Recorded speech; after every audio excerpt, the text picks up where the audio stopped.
The news conference continues with acting Attleboro Mayor DiLisio. He was sworn in just a few weeks ago after former Mayor Paul Hero became the new Bristol County Sheriff.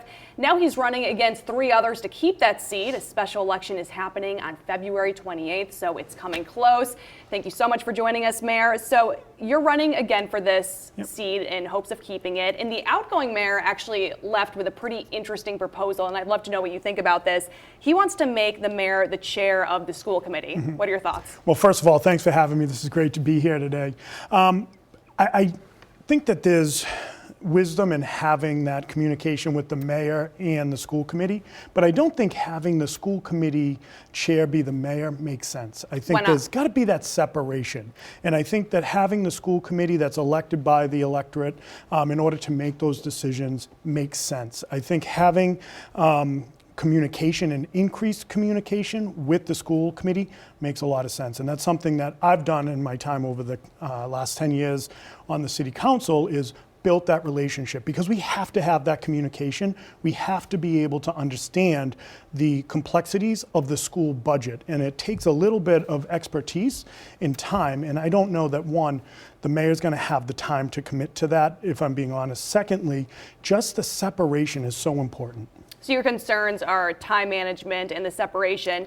But that being said, does the school committee have too much power that the mayor can't really oversee? Because I know that, one of the concerns is a lot of superintendents make a ton of money. The mayor really has no say in that. What do you have to say? Yeah, I think it's more of a time commitment because it takes an awful lot of time for some of the deliberations that need to happen. When you look at the budget, it's over 50% of the city budget. So you need to have the school committee focusing on that budget.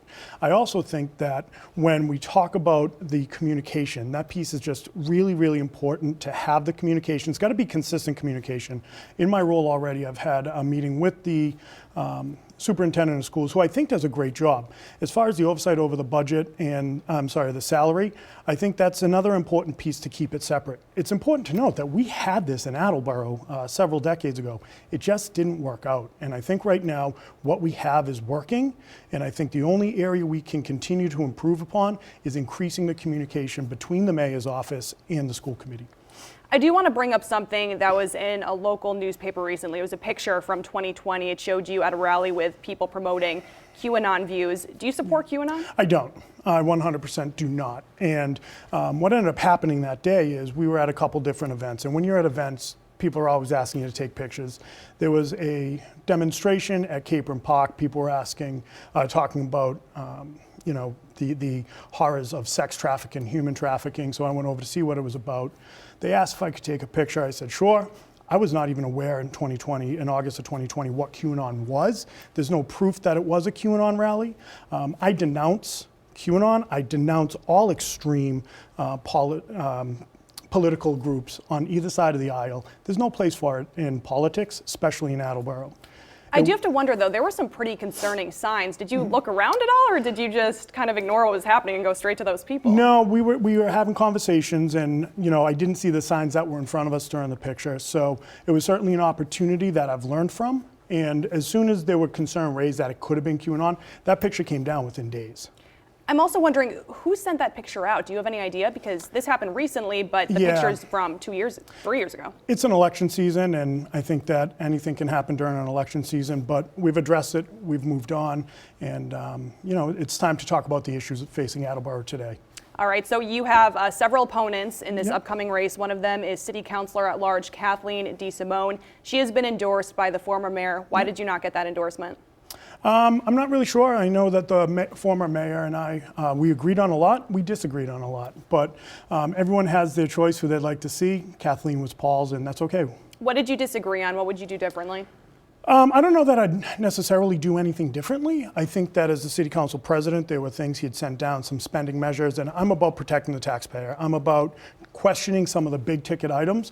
The biggest was a pavilion for $750,000 at a time where we have increasing inflation, we have increasing gas and food prices. So I wanted to make sure that if we're spending on big ticket items, It's what we need right now, not what would be nice. So let's talk about that. Inflation is still high, and we do still have, people paying a ton of money for basically everything. So if you're going to be the person who helps save them some money, if you're going to be the one questioning the big ticket items, do you see any tax relief in the future if you were to be elected? Yeah, we have to look at how do we reduce the burden for the taxpayer? One of the ways we can do this is by growing the commercial tax base. Attleboro historically has had some challenges attracting new business. So one thing that I've done already as acting mayor is I've sat down with our Mass Development TDI partner, our Chamber of Commerce president, and our Economic Development director. It's going to be about partnerships. It's going to be about building relationships so Attleboro can compete for grants,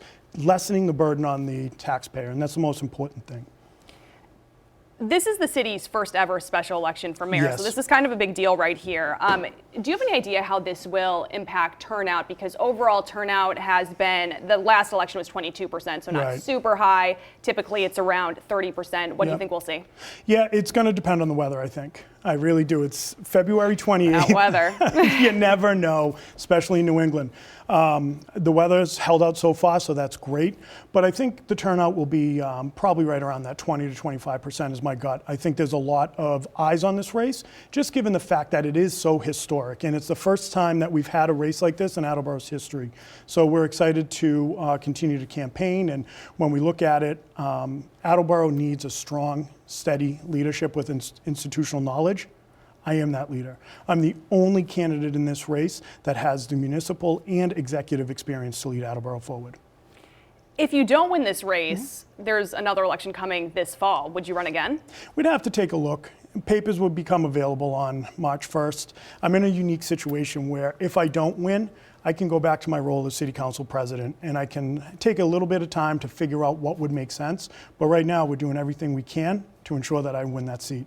Some would say that if you really wanted this, you would say right now 100% I am running again. What would you say?